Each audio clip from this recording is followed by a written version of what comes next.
Kenapa saya sampaikan hal itu tadi, sabar, ikhlas, dan istiqomah, karena itu modal dari guru. Tanpa itu kerjaan kita tidak akan jadi apa-apa dan tidak akan dihitung sebagai apa-apa oleh Allah Subhanahu wa Ta'ala. Karena itu, ibu-ibu, saya salut kepada guru-guru. Silakan Bu duduk. Maaf Pak, nih telat. Apa-apa? Maklum Pak, anaknya Di pada depan, di nangis. depan aja Bu. Istriku yang di depan Bu, nanti ada door prize-nya.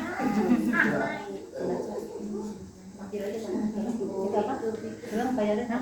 Dia bayarin. Sama Pak I. Ya, silakan. Kosong yang depan kosong. Yang baris pertama ke belakangnya. Ini kesana.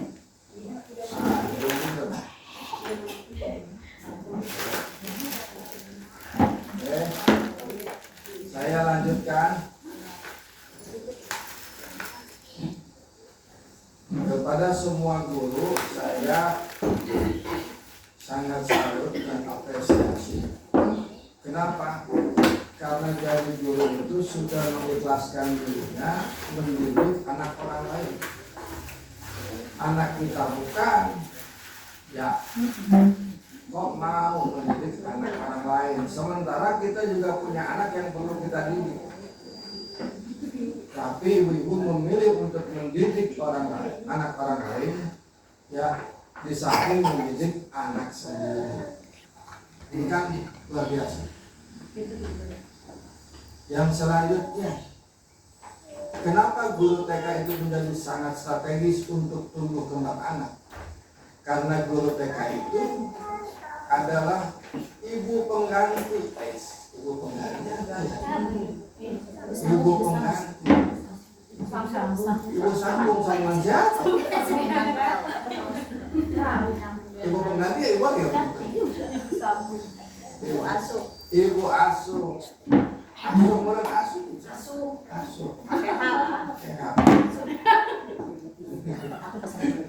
Ibu pengganti lah ini.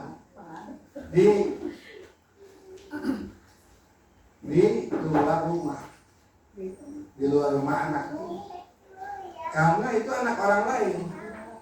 Nah, ketika datang ke sekolah kita, maka itu menjadi anak kita. Nah, status kita kan ibu pengganti ya. Iya. Terus orang tuanya ada yang kerja, kemana tahu kan? Atau ada yang nungguin di depan kelas sambil mantau anak diapain? Ya. Atau dia sibuk dengan yang lain.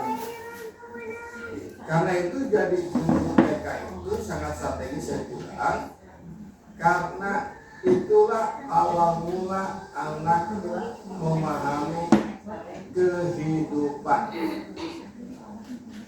ya kan? Dia mulai berinteraksi dengan sesama temannya itu TK. Dia berinteraksi dengan orang yang lebih dewasa itu di TK, itu gurunya. Dia berinteraksi dengan pelajaran itu di TK. Maka al-ummu madrasatul ula. Ibu itu adalah madrasah pertama, sekolah pertama. Kalau madrasahnya gagal, maka kedepannya gagal. Jadi guru-guru TK itu yang menentukan apakah anak bersemangat nantinya atau tidak bersemangat, itu guru TK. Bersemangat dalam belajar atau tidak bersemangat dalam belajar, itu guru TK. Jadi kalau di TK-nya anak sudah bosan melihat buku, sudah enak melihat buku, maka dia tidak akan bersemangat melanjutkan sekolah ke jenjang selanjutnya. Karena itu penting jadi guru TK itu sangat strategis. Madrasah pula, madrasah dan sekolah pertama. Jadi itulah yang menentukan. Kalau dia misalkan sudah punya teman yang sangat menarik bagi dia, maka dia bersemangat untuk sekolah SD. Nah kalau dia tidak bersemangat, ya dia tidak akan melanjutkan sekolah lagi. Atau sekolah pun tidak semangat. Ya, itu yang kedua. Ini matiin kedengeran nggak? Kedengeran Pak. Coba yang nggak punya. Ada itu. Belum. Ini yang nggak ada.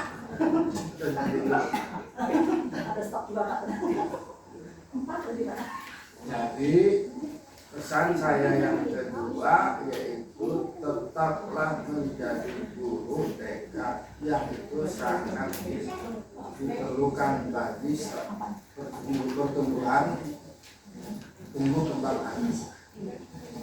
Yang selanjutnya begini nih.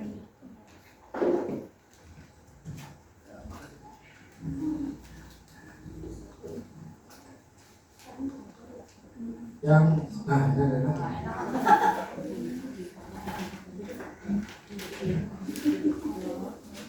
selanjutnya kami sampaikan ada 25 orang yang saat ini mengikuti pendidikan profesi guru, betul ya? Yang tidak memenuhi syarat 1 orang, jadi 24 orang, betul enggak? Nah, 24 orang ini di Tambun ada enggak ini? Ada enggak? Yang ikut sekarang pendidikan profesi guru ke-10. Adakah? Siu Alu. Ada 4. No. Ada 4 yang hadir. Di Tambun, misalnya banyak di kecamatan lain. Saya titip pesan, tolong serius, karena kesempatannya takut tidak ada lagi. Ya, kalau gagal sekarang, kesempatan untuk melanjutkan kedua itu takutnya tidak ada. Sebagaimana yang batch 1 kemarin ada yang tidak lulus, itu kan agak susah lulus. Ya, jadi tolong serius.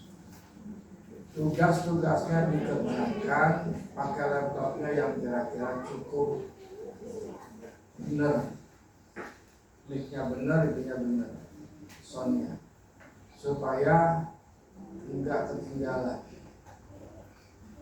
Yang selanjutnya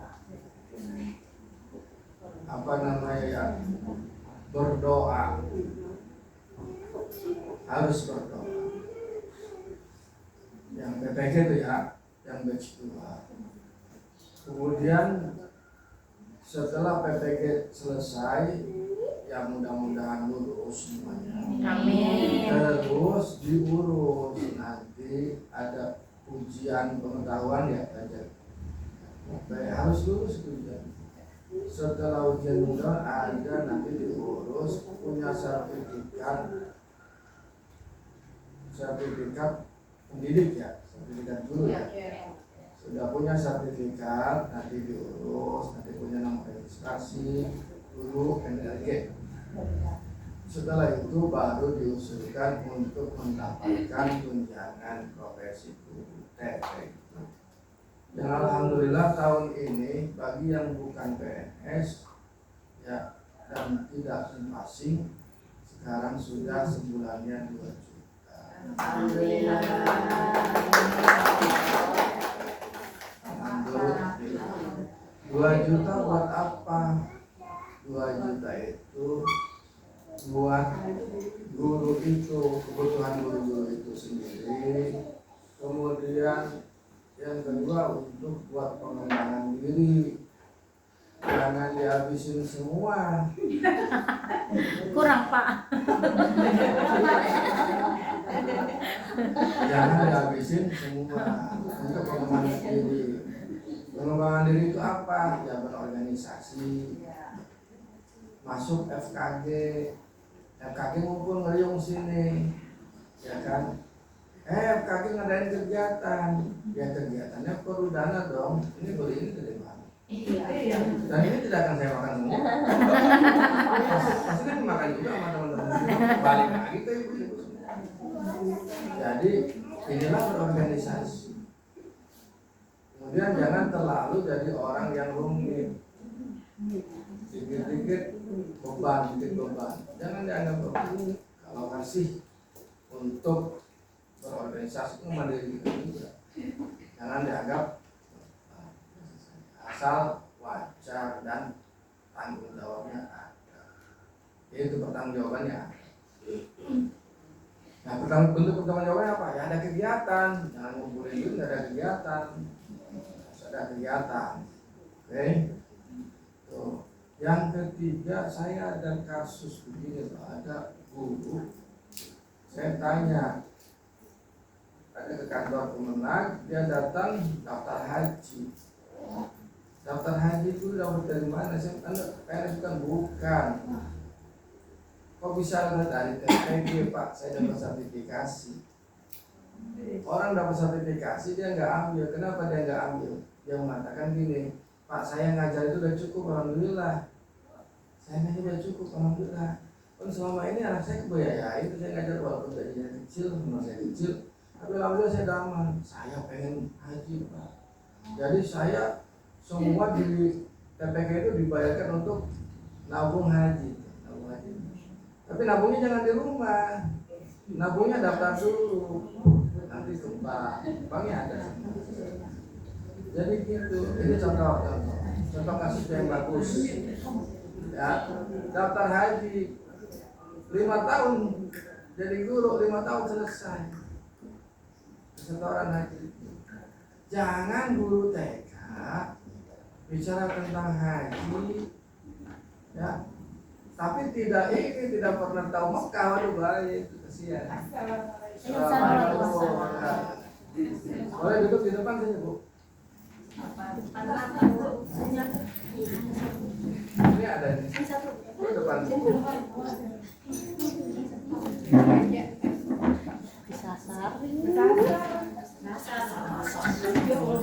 Disasarin ke kanan sana. Ya.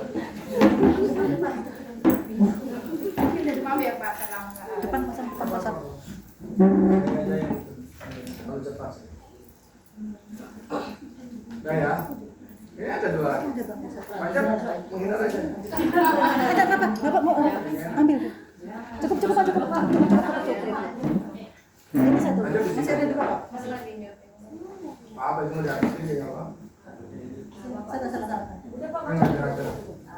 Enggak.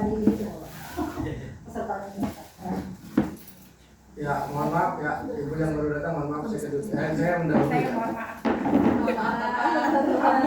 Ya, ibu nggak telat. Ibu nggak telat. Saya yang lebih duluan. Saya lanjut ya.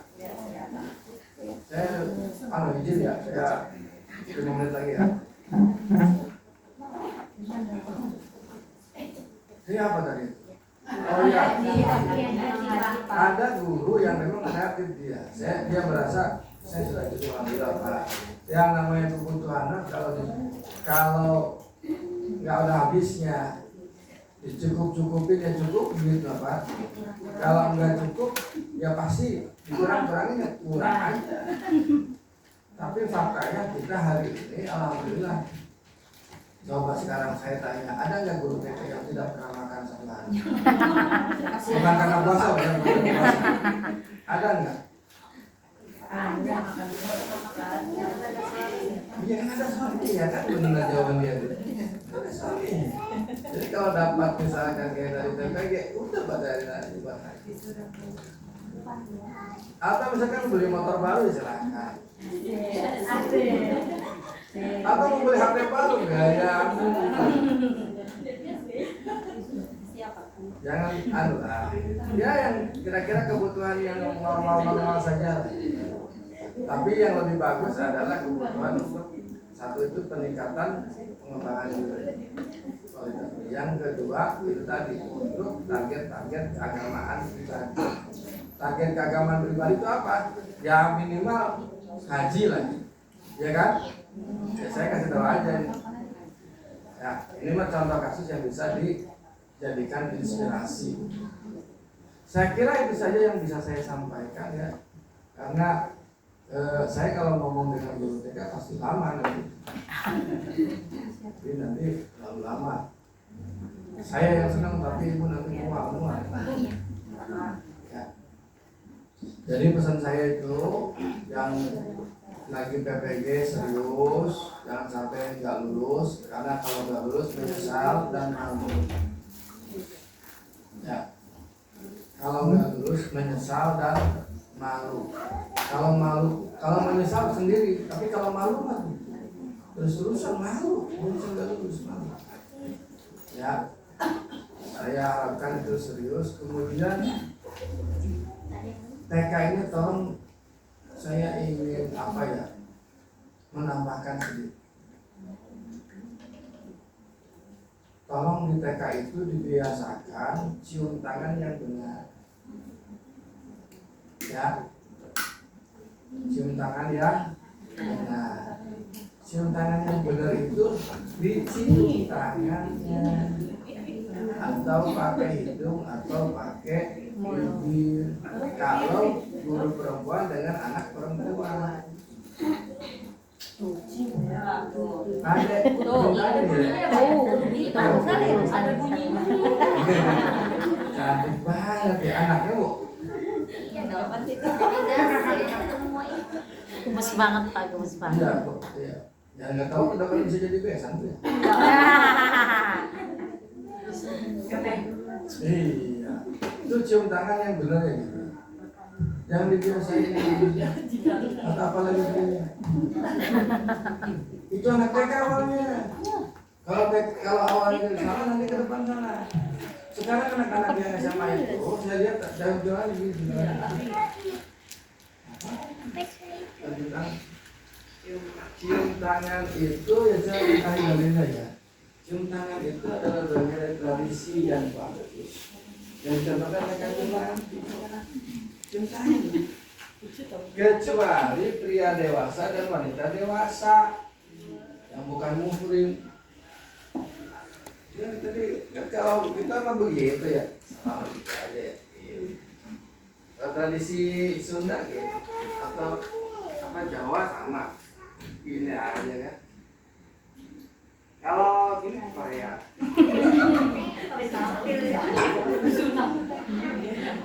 Iya kan gitu.